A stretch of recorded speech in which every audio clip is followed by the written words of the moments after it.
La commune de Bourgneuf-en-Mauges a été créée seulement en 1865. Il existait bien une paroisse à partir du XIVe siècle, mais elle n'a pas été érigée en commune à la Révolution. Son territoire a été réparti entre Saint-Laurent-de-la-Plaine et la Pommeraye, donc entre 1789 et 1865.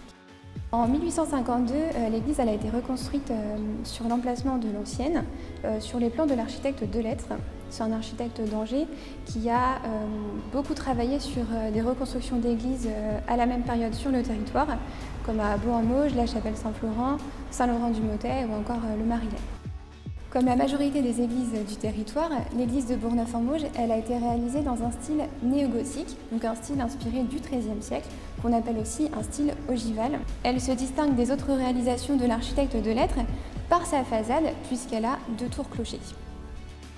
Faute de moyens, en 1852, les 2 tours clochers n'ont pas été réalisées, seulement les bases, et elles ont pu être terminées uniquement en 1900 par l'architecte Tessier. La grotte de la Salette qu'on peut voir derrière moi, c'est une représentation d'une apparition de la Vierge en 1846 à Deux-Bergers, donc à la Salette dans les Alpes.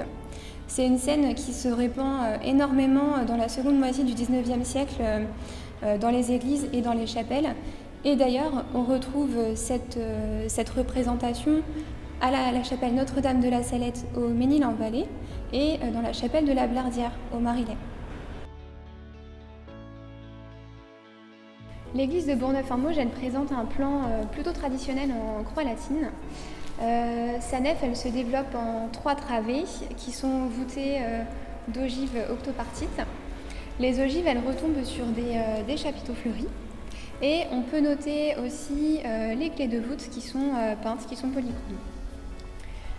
Cette nef, elle est ornée de plusieurs éléments et notamment un chemin de croix qui se situe de chaque côté de la nef et qui est réalisé en plâtre et encadré de bois.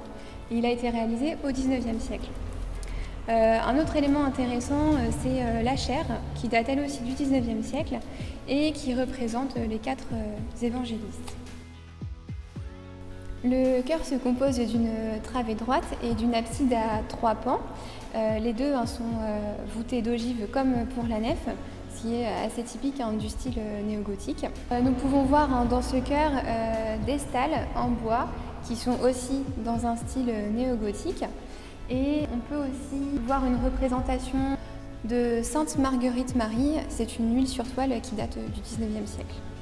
Alors, les verrières de l'église de Bourgneuf-en-Mauges sont pour la plupart des représentations géométriques ou fleuries, mais il y a 3 verrières, notamment dans les 2 transepts, le transept nord et le transept sud, qui représentent la Vierge. Donc la première, c'est la Vierge avec Sainte Anne, sa mère, et la seconde verrière représente la Vierge soutenant un soldat mort, donc en référence aux 2 guerres mondiales.